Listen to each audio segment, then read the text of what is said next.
Now screen is visible. Yes ma'am. Okay great. तो कल हम लोगों ने सिलेबस डिस्कस किया था और जो बच्चे नहीं आए थे एक बार मैं उनको फिर से बता देती हूँ, ठीक है। हम लोगों को जो यूनिट्स मिला हुआ है पेपर 1 में, उसमें हठ योग प्रदीपिका, घिरण संहिता, शिव संहिता, वशिष्ठ संहिता, ठीक है। इनको हमें एंशियंट टाइम का ग्रंथ है, इनको पढ़ना है, ठीक है। मॉडर्न टाइम में भी हमको पढ़ना है Vivekananda school, Bihar of school का भी करना है, ठीक है। तो ऐसे हमें मॉडर्न टाइप के भी 4 टॉपिक मिले हुए हैं और एंशियंट टाइप के भी 4 हैं, राइट। तो खैर आप लोगों ने मोस्टली सबने हठ योग प्रदीपिका पढ़ ही लिया है फर्स्ट सेमेस्टर में। सेकेंड सेमेस्टर में हम लोग घेरन संहिता से शुरू करेंगे अपना टॉपिक, ठीक है। इससे क्या होगा कि आपका जो घेरन संहिता का है वो स्टार्ट हो जाएगा और साथ के साथ हम लोग हठ प्रदीपिका का भी इसके साथ कोरिलेशन बनाते हुए चलेंगे, ठीक है। और घेरन संहिता का खत्म होते ही हम लोग क्या करेंगे, हठ योग प्रदीपिका को भी एक बार रिवाइज कर लेंगे, ठीक है। उसमें ज्यादा टाइम नहीं लगेगा, ये टॉपिक आप लोगों के लिए नया है, वो टॉपिक आप लोग ऑलरेडी पढ़ चुके हो, राइट। तो उसमें ज्यादा हम लोग टाइम नहीं लगाएंगे। और घेरन संहिता एक ऐसा टॉपिक है, एक ऐसा ग्रंथ है जो बहुत ज्यादा इम्पोर्टेंट हो जाता है आपके आगे। अगर आप करियर इस फील्ड में कंटिन्यू करते हैं तो कहीं भी इंटरव्यू के लिए जाएंगे, ठीक है, जॉब के लिए जाते हैं, या फिर आप नेट और जेआरएफ प्रिपरेशन करते हैं, राइट। तो उसमें घेरन संहिता से क्वेश्चन बनते ही बनते हैं। एक आपका हठ योग प्रदीपिका है, दूसरा घेरन संहिता, ठीक है। इन दोनों को आप अच्छे से तैयार करेंगे, राइट। बाकी सारी चीजों को भी हम धीरे धीरे कवर अप करेंगे। तो कल मैंने कुछ होमवर्क दिया हुआ था, वो पहले मैं आप लोगों से जानना चाहती हूँ। कितने लोगों ने मैंने याद करने को दिया था, वो हठ योग के डेफिनेशन से था, ह और ठ मैंने लिखवाया भी था। तो इस चीज को कौन पूरी तरीके से याद करके आएगा अभी मुझे बताएंगे अनम्यूट करके।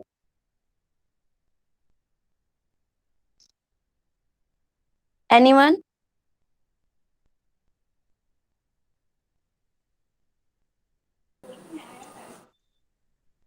मैम, हम्म। ह और ठ का मिलन ही हठयोग कहलाता है। मतलब हकार और बहुत। ठकार का हम्म। मिलन ही हठयोग कहलाता है। ह मीन्स सूर्य नाड़ी, सूर्य नाड़ी, और ठ मीन्स चंद्र नाड़ी। बहुत बढ़िया। ह का हम्म। मतलब होता है दिन और ठ का मतलब हम्म। होता है रात। ह हम्म। ह का ही मतलब होता है शिव, और ठ का मतलब हम्म। होता है शक्ति। ह हम्म। का अर्थ मतलब ह का मतलब होता है पिंगला, और ठ का मतलब होता है एडा। इन दोनों का हम्म। जब मिलन हो जाता है, जब वो दोनों एक हो जाते हैं, तब सुषुम्ना नाड़ी का अ, उद्दीप मतलब सुषुम्ना नाड़ी हम्म। सुषुम्ना नाड़ी जागृत हो जाती है, राइट। और जागृत हो हठ जाती योग है। का मतलब ही यही है, एक हो जाना, ठीक है। किसका अभी नाम में, सॉरी नाम में, हाँ जागृति, राइट, यस मैम। जागृति है ना। Yes ma'am. या तो जागृति ने बहुत अच्छे से बताया, कल हम लोगों ने देखा था ह के और भी नाम हैं, ठीक है, जिसके अकॉर्डिंग क्वेश्चन पूछा जाते हैं, प्रश्न बन जाते हैं आपके इंटरव्यू में भी। और नेट और जराफ के पर्पज से भी अगर हम देखें तो कभी पूछ लेंगे आपको, वैसे पेपर में आया नहीं इतना, लेकिन शिव और शक्ति इसके कॉन्सेप्ट में भी पूछा जा सकता है फ्यूचर में। बट आपको जर्नल पर्पज से ये चीजें आनी चाहिए, राइट। ह और ठ, इसके अन्य नाम भी हैं, इज इक्वल टू हठ योग, ठीक है। योग का मतलब क्या होता है बताएंगे मुझे? जुड़ना। योग का मतलब होता है जुड़ना, ठीक है। तो योग का योग का ये मतलब देखो ही आप, जुड़ना होता है। प्लस, मिलना बहुत या बढ़िया, जुड़ना। ठीक है। जुड़ना, मिल जाना, ठीक है, आत्मा का परमात्मा से, ठीक है, अपने शरीर का अपने मन से। तो इन सभी चीजों के कॉन्टेक्स्ट में अगर हम जाते हैं तो ये पूरा हठ योग है। अब ह के नीचे क्या है, हम और किस किस को हठ योग कहेंगे, प्रश्न में आपको घुमा के भी दे देंगे। हकार, ठीक है, हकार प्लस ठकार, मैं पूरा नहीं लिखूंगी, ठीक है। ठकार इज इक्वल टू हठ हठ योग, ठीक है। ऐसे सूर्य चंद्र, दो स्वर बताए गए हमारे बॉडी में, राइट। हम लोगों ने पढ़ा नहीं है तो कम से कम सुना है हम लोगों ने, ठीक है। Yes ma'am. हाँ, दो स्वर होते हैं, सूर्य और चंद्र। तो सूर्य चंद्र से आप लोग क्या समझते हो, एक बार बताएंगे, रिवाइज करेंगे। सूर्य का मतलब होता है ऊर्जा, सूर्य नाड़ी, और वो हाँ, ऊर्जा तो सूर्य दोनों में का ही है। मतलब होता है सूर्य का मतलब होता है ह, राइट नॉस्ट्रिल, और चंद्र का मतलब होता है ठ, और लेफ्ट नॉस्ट्रिल। हाँ, ये तो बिल्कुल आपने सही बताया, ठीक है। राइट, माफ करना, ठीक है, लेफ्ट, ठीक है। राइट से पर्पस क्या है, सूर्य से क्या, इसका नाम सूर्य ही क्यों दिया गया है। आप जो सूरज हैं, ठीक है, उनके गुणों को देखेंगे अगर, तो सूरज कैसा होता है, कैसा प्रतीत होता है वो। हीट जनरेट करता है मैम, इसलिए। बहुत बढ़िया, बहुत बढ़िया, बिल्कुल पॉइंट टू द पॉइंट में है, ठीक है। और चंद्र की क्वालिटी क्या है, शीतलता। Cooling sensation. शीत, शीतलता। ठीक है, बहुत बढ़िया। इसी को सूर्य, इसी को चंद्र बोला गया है, राइट और लेफ्ट नोस्ट्रल को। और इसी को ही हम क्या बोलते हैं, शिव और शक्ति। शिव कैसा, शिव का रूप कैसा माना गया है, बताएंगे सूरज के साथ कंपेयर करके,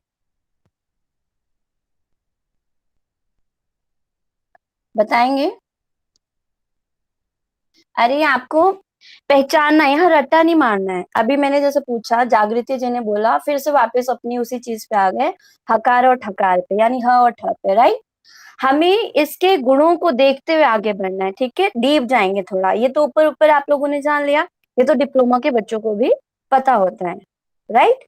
अब इसको सूर्य चंद्र क्यों कहा गया, राइट नोस्ट्रल को, अभी आप ही लोगों ने जवाब दिया, क्योंकि इसमें सन की क्वालिटी मोस्टली पाई जाती है।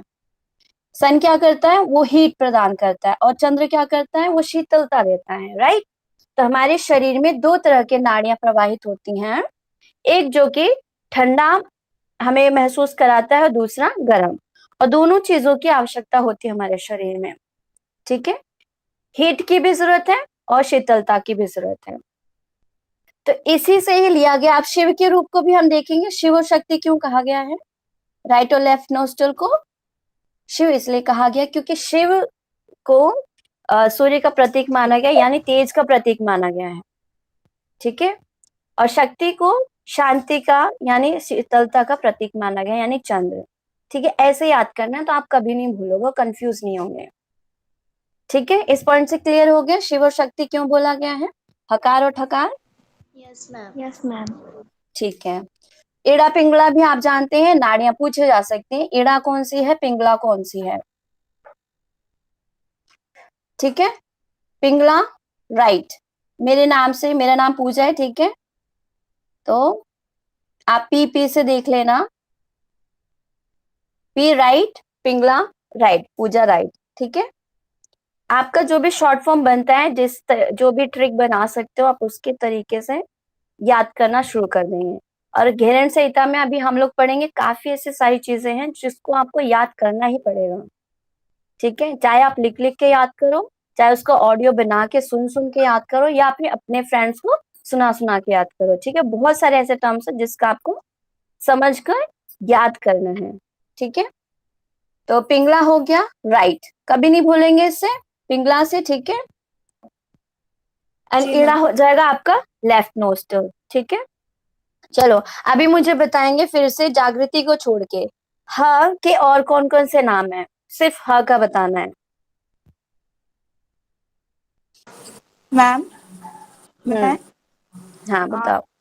शिव, हम्म पिंगला, हकार, सूर्य नाड़ी। हम्म हम्म हो गया मैंने। बस। मैम पिंगला तो ठ का है ना। नहीं, किसने बोला,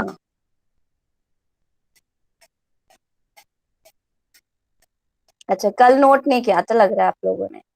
एक्चुअली मैं ना पेन यूज करने के उसमें नहीं हूँ, तो मेरा ना पेन ऊपर नीचे हो रहा है अभी, बहुत अच्छी प्रैक्टिस नहीं है, फिर भी मैं कोशिश कर रही हूँ, मैं लिख देती हूँ, ठीक है। ह का जो है आप देखेंगे, आगे आगे का वर्ड लिख देती हूँ, ठीक है। आप लोग अभी नोट कर लो, इससे कंफ्यूजन नहीं होगा। ह को हम हकार कहते हैं, हकार, ठीक है। और इसको सूर्य भी कहा जाता है, सूर्य, पिंगला। तो इंटरव्यू में पूछ लेंगे, जैसे नाड़ियों के बारे में मुझे पूछा गया था, इड़ा और पिंगला के बारे में, उसकी क्वालिटी को बताओ कैसे हैं, किस तरीके के प्रतीत होते हैं। तो ऐसे आप लोगों से भी कुछ भी पूछ लिया जाएगा कि शिव जो है वो किसके प्रतीक हैं, ठीक है। और इसको दिन भी कहा जाता है, ह को, राइट। और ये पित्त को भी डिस्क्राइब करता है अकॉर्डिंग टू आयुर्वेदा, ठीक है। आप लोग लिख लेंगे। और क्या है, ह और ठ। आप ठ का मुझे बताएंगे, कोशिश करेंगे। ये जो नाम लिखे हुए हैं ना, इन्हीं से मिलते जुलते हैं, इनका जो मैं बताऊं? ठ वाले साउंड। हाँ बताओ, मैं लिखती हूँ, आप ठ बताओ। को चंद्र, ठ ईड़ा, से, हाँ, चंद्र, ईड़ा, शक्ति और चंद्र, रात। चंद्र, ईड़ा, ईड़ा, हम्म, शक्ति, रात, हम्म, शक्ति, रात। रात। बहुत बढ़िया। और पित्त का फिर हम क्या लेके जाएंगे, कफ। मैं बता देती हूँ, कल नहीं बताया था मैंने, और ठीक आभार है। का मैम, आभार। हाँ, ये तो सबसे पहले भूल गए, बताओ। ठीक है, कोई बात नहीं, बहुत बढ़िया। थकान, तो इसको आप सब याद कर लेंगे, ठीक है। अब हम लोग शुरू करते हैं अपना टॉपिक, जो कि है आज का टॉपिक हमारा घेरन संहिता। तो आज मैं आपको इंट्रोडक्शन दूंगी कि घेरन संहिता में क्या चीजें हैं, इसका ओवरव्यू लेके चलेंगे। फिर बाद में कल से हम लोग बुक को देखेंगे, बुक की पीडीएफ में आपको दे दूंगी, उसके श्लोकों को देखेंगे, क्योंकि बहुत ज्यादा जरूरी हो जाता है कि बहुत सारी बुक्स हैं, ठीक है। अलग अलग लोगों के एक्सप्लेनेशन के साथ आपको बुक्स मिलेंगे, बट कई बार क्या होता है, श्लोक का उन्होंने अपने अकॉर्डिंग एक्सप्लेनेशन वो दे देते हैं, जिसकी वजह से हम लोग कंफ्यूज हो जाते हैं। और फिर एग्जामिनर या कोई भी अगर हमसे प्रश्न करता है, अगर हमने रियल बुक पढ़ा हुआ है या श्लोक के साथ पढ़ा हुआ है, तो हम उनको सही तरीके से सेटिस्फाइड कर पाएंगे, ठीक है। तो आप लोगों के लिए बहुत ज्यादा जरूरी हो जाते हैं घेरण संहिता, हठ प्रदीपिका। कितना भी आप बिजी हैं, टाइम नहीं है, बट फिर भी आपको कोशिश करना है कि मेन टेक्स्ट को आपको पढ़ना है, राइट। एक बार आप उसको पढ़ लीजिए कि उसमें एक्चुअल में श्लोक के साथ क्या बताया गया है, ठीक है। मैं एग्जाम्पल देना चाहूंगी, जैसे कि अभी घेरण संहिता में ही हम पढ़ेंगे कि जो लौलिकी है, लौलिकी के बारे में आप बताएंगे। लौलिकी को और किस नाम से जानते हैं हम, एनीवन? नौली। नौली, बहुत बढ़िया। नाम भी बताना, ठीक है। मैं ना नाम नहीं देख पा रही हूँ आप लोगों का। अच्छा, जागृति है शायद। Yes ma'am. Okay, great. बाकी सब भी कोशिश करेंगे, ठीक है, मौन धारण नहीं करेंगे। ये सारी क्लास आप लोगों के लिए है, आप लोगों को बहुत कुछ आता है, बस उसको थोड़ा सा यहाँ पे एक्सप्रेस करना है, राइट। तो नौली बताया जागृति जी ने, इसको नौली बोलते हैं। और मुझे बताएंगे नौली कितने प्रकार की हैं? मैम 3 प्रकार के हैं। बहुत बढ़िया, ठीक है। मध्य नौली, आपका जो, वाम नौली, दक्षिण नौली। Yes, very good. तो 3 प्रकार की नौली बताई गई है, बट हम घेरण संहिता के मूल श्लोक में अगर देखते हैं, तो वहां पे नौली जो है वो एक प्रकार की बताई गई है, सिर्फ एक प्रकार की, राइट। तो हमें श्लोक के अकॉर्डिंग पढ़ना है। अगर आप नेट एंड जरा भी करना चाहते हैं, तो मूल टेक्स्ट पे जाना है, उससे ऊपर नीचे नहीं जाना है, ठीक है, आगे दाएं बाएं नहीं जाना है, राइट। तो चलो अभी हम लोग अपना शुरू करते हैं घेरण संहिता की क्लास। कल का हो गया टेस्ट, मैं कल फिर से ये पूछूंगी हकार और ठकार का, आप लोग कर लीजिएगा, मैम ठीक दिव्या है। जी ने एक नौली छोड़ दी। नौली, नौली क्रिया में 4 होते हैं ना। अच्छा, आप भ्रमर की बात कर रहे हो, लेफ्ट राइट एंड सेंटर और पूरा भ्रमर, हाँ। है ना। बट 3 लेते यस हैं, मैम। 3 3 बोला गया है। हाँ, जो चौथी टाइप्स की आप बता रहे हैं ना, वो घेरन अ, संहिता में बताया गया है। घेरन ठीक है, संहिता की भ्रमर। बुक में ही 4 दिया है। हाँ। अच्छा, श्लोक में दिया गया है, मुझे दिखाना एक बारी, ठीक है, मेरा नंबर नोट श्लोक में कर लो। नहीं मैम, हम्म उसमें जो वर्णन है ना एक्सप्लेनेशन नीचे में, में। हाँ हाँ, एक्सप्लेनेशन में आपको उसमें। मिलेगा, यही मैं समझाना चाह रही हूँ। आप पढ़ो, अपने नॉलेज के लिए पढ़ो, बट श्लोक में जो चीज मेंशन है एग्जामिनर वही पूछता है, उसको वही सुनना होता है। आपके नॉलेज से होना चाहिए। अगर उन्होंने पूछ लिया आप जर्नल भाषा में बताइए कितने प्रकार की होती है, तो आप दोनों चीजों को अच्छे से डिस्क्राइब करेंगे कि सर घेरन संहिता में एक ही प्रकार की बताई गई है नॉली, राइट। और अन्य ग्रंथों में आप बता देंगे वो आसन प्राणायाम बंध मुद्रा में उसमें बताएगा 3 प्रकार का, ठीक है।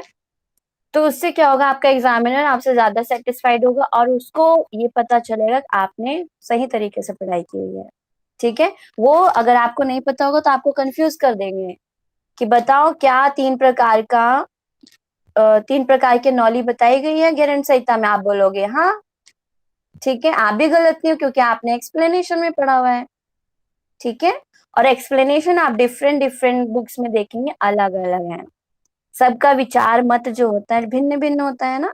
मैं अलग तरीके से आपको घेरन संहिता पढ़ा रही हूँ, आप किसी और को पढ़ाएंगे तो आप अलग तरीके से पढ़ाएंगे, ये भिन्न होने की संभावना होती है, ठीक है। बट जो श्लोक है, जो सूत्र है, अथ योगानुशासनम, वो तो वही रहेगा, वो तो कोई नहीं चेंज करेगा, राइट, ये है ना। हाँ, तो हमें श्लोक देखना है और अपने नॉलेज को भी ऐसे रखना है, ठीक है। तो जो 4 टाइप का आप बता रहे हैं, 4 टाइप का घेरन संहिता में बताया गया, भ्रमर नॉली बोलते हैं उसको, और एक ही प्रकार का बताया गया। तो अभी पहले स्क्रीन पे तो देखो मैंने इतना सारा, रुको मैं इसको हटा देती हूँ।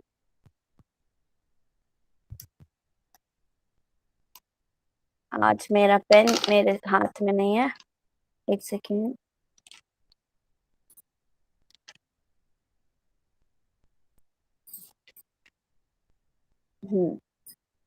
बस थोड़ा सा मुझे टाइम देंगे।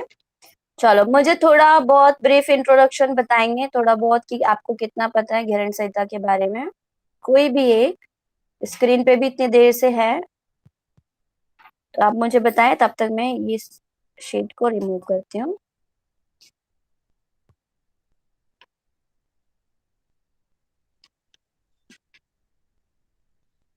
ओके, मैं मैम, चलो घेरन संहिता जो बुक है उसमें 7 अध्याय बताए गए हैं।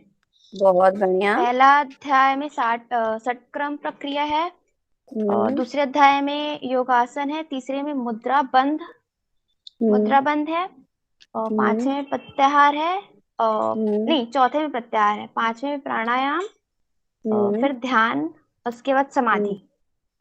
बहुत बहुत। समाधि कितने प्रकार की है? समाधि इसमें 7 प्रकार की बताई गई है। हम्म समाधि 6 है, 6 है। 7 है मैम। 7 है 7 मैम। है? Yes ma'am, 7 ma'am. 6 है? समाधि है। अच्छा अच्छा, 7 वाले भी अनम्यूट करके एक एक बताएंगे, 7वां कौन सा है? 6 मैम को 7 मानते तो हैं, है 4 एक की है। करते हैं ऐसे करके, 6 ही हम्म मानते हैं correct। अच्छा, 7वां मुझे भी बता दो, मैं भी लिख लूंगी। चलो ठीक है, बहुत अच्छा नॉलेज है आप लोगों के पास। तो हम ना घेरन के अकॉर्डिंग 6 लेते हैं, ठीक है। तो अभी अपना शुरू करते हैं घेरन संहिता।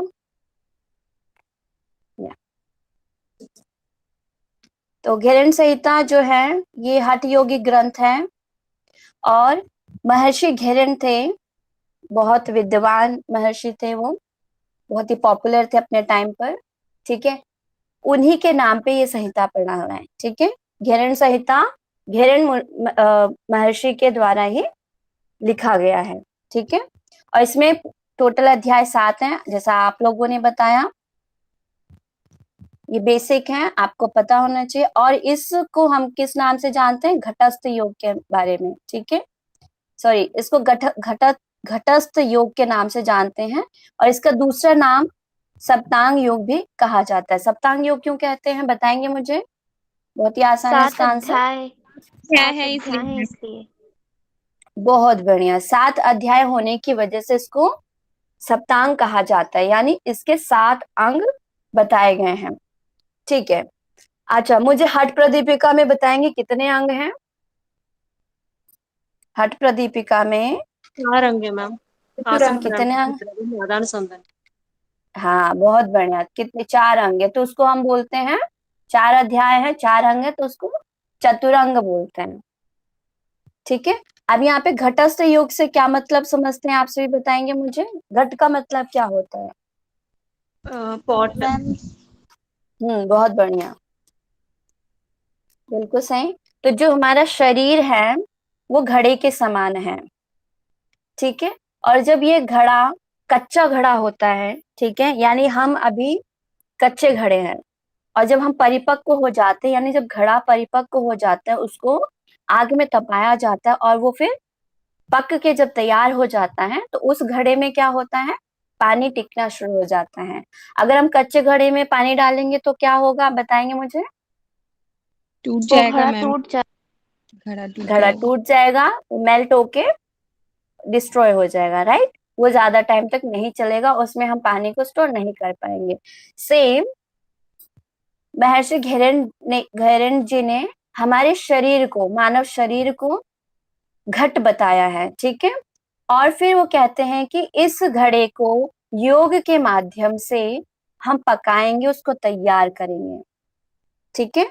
तो जो इन्होंने ज्ञान दिया हुआ है, यानी कच्चे घड़े वाले शरीर को परिपक्व बनाने के लिए उन्होंने जो ज्ञान दिया है, वो घटस्थ योग के नाम से जाना जाता है, जिसको हम सप्तांग योग भी कहते हैं। ठीक है। तो यहाँ पे आपसे यही सेम क्वेश्चन पूछ लेंगे कि घटस्थ योग का क्या तात्पर्य है। तो योग शरीर पर आधारित योग है। क्लियर यहाँ तक सभी को? Yes ma'am. हाँ। रचयिता महर्षि घेरन है, आप सबको पता है, काल इसका 17वीं शताब्दी है। ठीक है। मोस्टली आपको 17वीं शताब्दी ही आपको मेंशन करना है, कहीं आपको आगे पीछे भी मिल सकता है। ठीक है, बट आपको 17 ही लिखना है। और कौन सा योग है? सप्तांग योग, आप सबको पता है। ठीक है। घेरन संहिता के योग का उद्देश्य क्या है, ये बताते हैं। महर्षि घेरन अपनी योग विद्या का उपदेश तत्व ज्ञान की प्राप्ति के लिए, तत्व ज्ञान की प्राप्ति मतलब सही ज्ञान को प्राप्त करना है, जो तत्व है वो चीज क्या है, हमारा मकसद क्या है, हम क्यों जन्म जन्मांतर में फंसे हुए हैं, क्यों हम जन्म लेते हैं, क्यों हमारा मृत्यु है, हमें हमारा लक्ष्य क्या है, अंतिम लक्ष्य तक कैसे पहुंचे, उन सब चीजों के लिए वो तत्व ज्ञान की प्राप्ति कराते हैं, वो इस ज्ञान को देते हैं। और इसको अभी मैं अच्छे से बताती हूँ, आप लोग लिख लेना इसको। और श्लोक हम लोग कल तैयार करेंगे ना, तो उसमें श्लोक में मेंशन है, श्लोक संख्या नंबर 4 है। ओके। तो अभी आप लोग लिखेंगे कि घेरन संहिता जी के द्वारा बोला गया कुछ शब्द हैं जो कि बहुत ज्यादा इम्पोर्टेंट है, कि हमारी किसी भी अचीवमेंट के लिए इन 4 चीजों को हमें पकड़ना पड़ता है, इनको कंट्रोल करना पड़ता है, या इनका सहारा लेना पड़ता है। तो वो क्या क्या चीजें हैं, मैं यहाँ पे लिखती हूँ। पहला है माया। ठीक है। माया क्या करती है?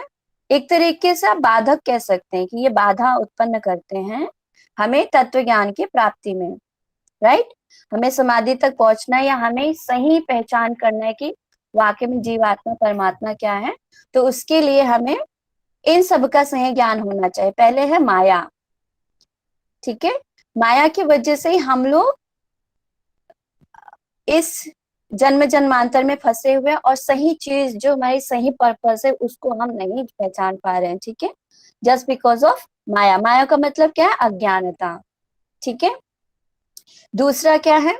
तो माया को किससे उन्होंने एक्सप्लेन किया है महर्षि घेरन ने? पाप से। ठीक है। तो माया से बड़ा पाप नहीं है कुछ भी। ठीक है, वो कहते हैं। दूसरा, अभी जैसे आपने देखा ना, योग बल, सबसे बड़ा बल जो है वो कौन सा है? योग ही है। ठीक है। योग से बड़ा कोई भी बल नहीं है संसार में, ऐसा किसका कहना है? महर्षि बताएंगे घेरन का। मुझे। बहुत बढ़िया। सोना महर्षि नहीं घेरन। है, महर्षि घेरन आप लोग ऐसे ध्यान में बहुत धीरे धीरे ले चलोगे और वो चीजें रखूंगी जो चीजें पूछी ही जाएंगी आपसे, वाइबा हुआ कुछ भी हुआ, ठीक है। ये 2 ग्रंथ आप रट्टा मार लो, ये आपको बहुत काम आने वाले हैं। जब तक आप योग के फील्ड में रहोगे तब तक काम आएगा, ऐसा विषय है। इसलिए सोना नहीं है और यहीं पे याद करते जाएंगे ताकि आपको बाकी और विषयों पे आप जाके अपना आराम से पढ़िए, ठीक है। नेक्स्ट वो बताते हैं ज्ञान।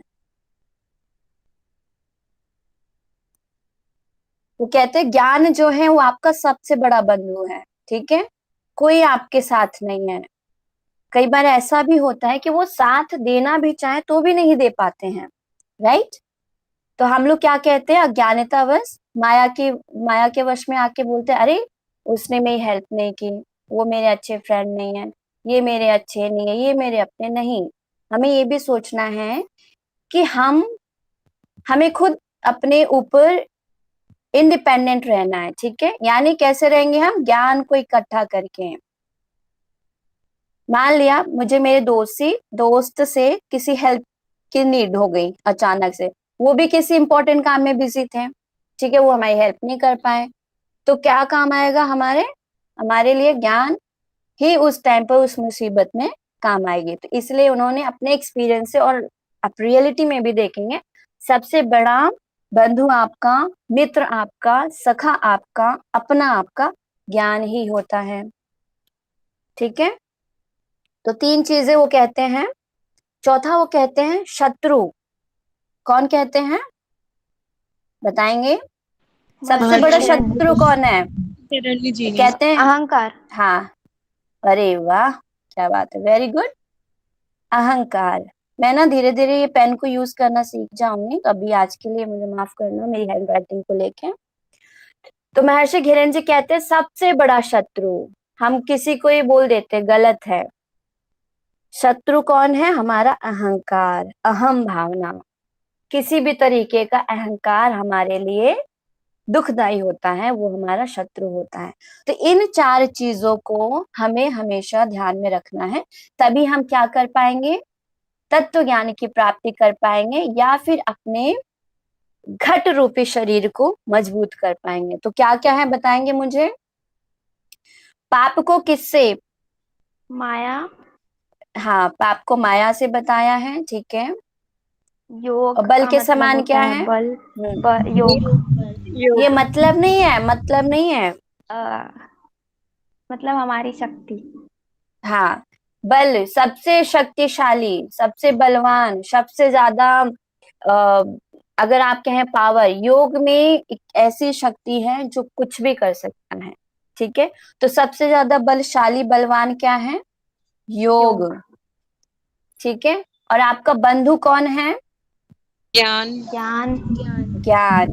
और आपका शत्रु क्या है? मेरा भी शत्रु, सबका शत्रु क्या अहंकार। होता है? अहंकार। अहंकार। ठीक है, आप मुझे बिना देखे बताएंगे अभी, बताओ सबसे बड़ा पाप क्या है? अच्छा, माया। मुझे ना, मैं बोलती हूँ, जिनको बोलेंगे वो अनम्यूट करेंगे, बाकी सब मैसेज में टाइप करेंगे।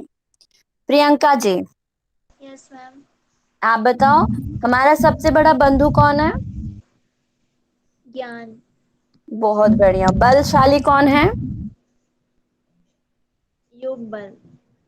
बहुत बढ़िया, ठीक है। अब मुझे इंदु जी बताएंगी, ठीक है। सबसे बड़ा पाप किसे बताया महर्षि घेरन जी ने? माया। Very good. और हमारा शत्रु किसे बताया है? अहंकार। Very good. तो अहंकार में हम अक्सर कुछ गड़बड़ कर जाते हैं, ठीक है। जी जी। या तो ये एक और है अपना, ये श्लोक है, ठीक है, इसमें श्लोक संख्या मेंशन नहीं है, मैं आपको जब बुक पढ़ाऊंगी तब मैं उसमें मेंशन करा दूंगी। सप्त साधन बताया गया है, वो सप्त साधन कौन कौन से हैं इसी के बारे में हम लोग आगे चर्चा करेंगे। शोधनम, दृढ़ता, चैव, स्थैर्यम, धैर्यम, लाघवम, प्रत्यक्षम च निर्लिप्तम च घटस्थ सप्त साधनम, ठीक है। तो ये श्लोक भी बहुत ज्यादा इम्पोर्टेंट है, ये आप सबके लिए होमवर्क है, ठीक है। आप सब इसको याद करके आएंगे, ठीक है। मैम ये ये श्लोक बता, नंबर 9 है। ओके 9 है ये, हाँ Yes, 9 ma'am. है, राइट राइट, हाँ 9 है, ठीक है। 9, 10, 11 आपके लिए इम्पोर्टेंट, आप सब याद करेंगे। आज और कल का मैं टाइम देती हूँ, ठीक है। आज और कल यानी परसों में आपसे ये वाला श्लोक सुनूंगी, ठीक है। कौन कौन से, मैं स्क्रीन पे भी लिख देती हूँ। श्लोक संख्या नंबर 9 नोट कर लो, 10, 11। आज तो बहुत बहुत मजा आ रहा है मुझे टाइप करने में, ठीक है। तो कौन कौन सा करेंगे, लिख लिया सभी ने? Yes ma'am. श्लोक नंबर 9, 10, 11। बहुत बढ़िया, ठीक है, ठीक है। तो इस घटस्थ योग की चर्चा, एक और बात आप लोग जान लीजिए, घटस्थ योग के बारे में चर्चा किसने किया था? सर्वप्रथम राजा चंडकपाली ने। महर्षि घिरन के बारे में आप सबको पता चल गया। अब हम देखते हैं चंडकपाली जी कौन थे। यहाँ पे मेंशन नहीं है, एडिशनल है। चंडकपाली उस टाइम के, महर्षि घिरन के टाइम पे यानी 17वीं शताब्दी में बहुत ही प्रतापी विद्वान राजा हुआ करते थे, ठीक है। उनका नाम क्या था? राजा चंडकपाली। और राजा चंडकपाली जी एक बार जाते हैं घिरन ऋषि के यहाँ, उनके कुटिया में। इससे रिलेटेड एक श्लोक भी है, ठीक है। वो आई थिंक पहला ही श्लोक है, पहला हो गया या दूसरा, पहला ही है, ठीक है। तो उसमें मेंशन किया गया कि राजा चंद्रकपाली घिरन जी के कुटिया में जाते हैं और उनसे ये जिज्ञासा रखते हुए पूछते हैं कि घटस्थ योग क्या है, हे योगेश्वर आप मुझे बतलाइए, मैं इसको सुनने का इच्छुक हूँ, ठीक है। तो राजा चंद्रकपाली कौन है, बताएंगे मुझे? महर्षि घिरण्य के टाइम के एक प्रतापी राजा थे। बहुत बढ़िया, ठीक है। और चंद्रकपाली किसकी बात करते हैं, किस चीज के बारे में विनय करते हैं घिरन ऋषि से? घटस्थ योग के बारे में जानने के लिए। Very good. और घटस्थ योग क्या है? सप्त साधन। हाँ ठीक है। और घटस्थ का मतलब क्या है, ये बताओ मुझे। घट घड़ा और घड़ा, शरीर जैसे कि घड़ा रूपी योग ऐसा। शरीर हाँ मतलब उसकी तुलना ठीक की है। गई। घड़े के समान जो हमारा शरीर है, ठीक है, घट रूपी शरीर के बारे में वो पूछते हैं, ठीक है। तो आज हम लोग इतना करते हैं, बाकी हम लोग फिर इसको कंटिन्यू करेंगे कल, क्योंकि हो गया है 7:01 हो गया, मैम आ गई होंगी, ठीक है। अच्छा मैं आपको श्लोक दिया हुआ है ना, तो ये शोधन एक मैं जल्दी से बता देती हूँ, मुझे बस 2 मिनट और लगेंगे। शोधन की क्रिया यानी शरीर की शुद्धि किससे होती है? षटकर्म से, ठीक है। आप लोग सुनते जाएंगे। और शरीर में दृढ़ता किसकी वजह से आता है? वो आता है आसन की वजह से, ठीक है। तो ये जो सीक्वेंस दिया गया है ना, ये चैप्टर के सीक्वेंस है, हम लोग पढ़ेंगे। पहले चैप्टर में क्या पढ़ेंगे हम, जल्दी बोलेंगे? षटकर्म। षटकर। या दूसरे में आसन पढ़ेंगे। आसनों की व्याख्या क्यों दी गई है? दृढ़ता के लिए, कि जब आपके शरीर की शुद्धि हो जाती है उसके पश्चात नेक्स्ट लेवल आपका होता है, नेक्स्ट सीढ़ी होता है कि अब शरीर को दृढ़ किया जाए, ठीक है।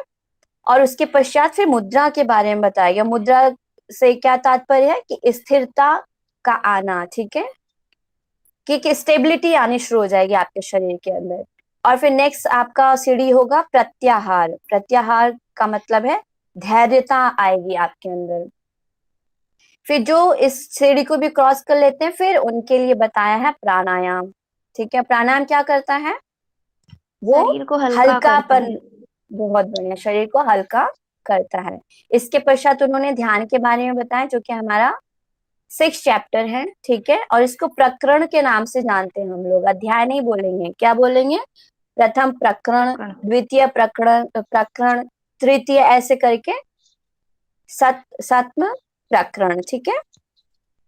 और सबसे लास्ट में फिर उन्होंने बताया है समाधि के बारे में। तो ये सीक्वेंस, जैसे आपने हट प्रदीपिका का सीक्वेंस याद किया हुआ है, ऐसे इनका भी सीक्वेंस याद कर लेंगे। तो ये सीक्वेंस याद करने से बढ़िया आप क्या करेंगे, इस श्लोक को याद कर लेंगे, श्लोक संख्या नंबर 9, ठीक है, तो आज हम लोग इतना ही करते हैं। षटकर्म के बारे में हम लोग नेक्स्ट लेक्चर में यानी कल देखेंगे। ठीक है, तो अभी मैं इसको बंद करती हूँ।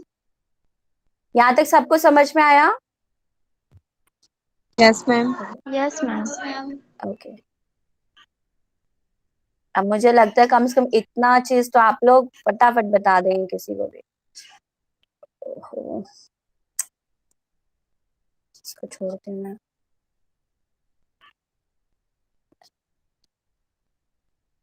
अच्छा, कई लोग विंडो पे थे, मैंने किसी को एडमिन नहीं बनाया था आज,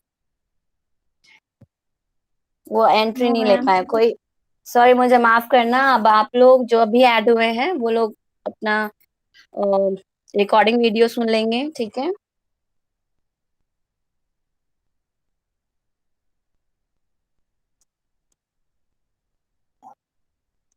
ओके।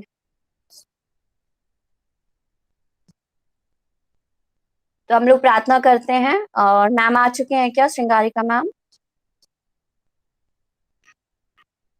मैंने साथ के साथ आप, अच्छा नहीं आए मैम, चलो थोड़ी देर हम लोग कर, अब तो प्रार्थना हम कर ही लेंगे आराम से।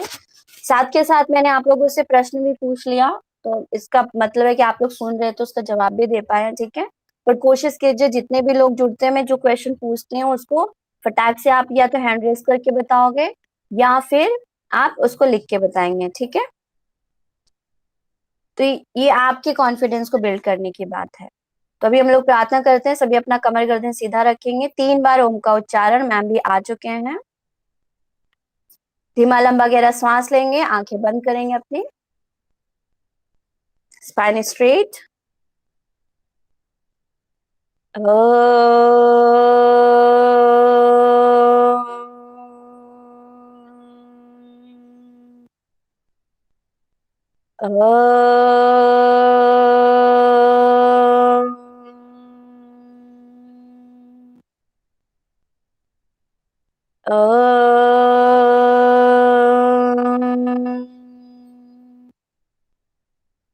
Now rub your palm, cover your eyes, open your eyes with few blink.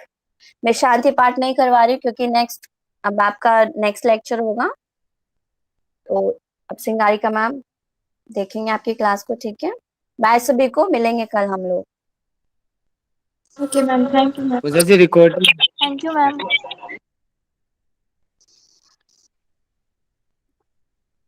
पूजा जी सुन रहे हो? हाँ यस सर, यस सर, मैं सुन रही हूँ। रिकॉर्डिंग ऑफ करना है। और किस सिंगारिका जी के लिए रिकॉर्डिंग दोबारा से स्टार्ट कर।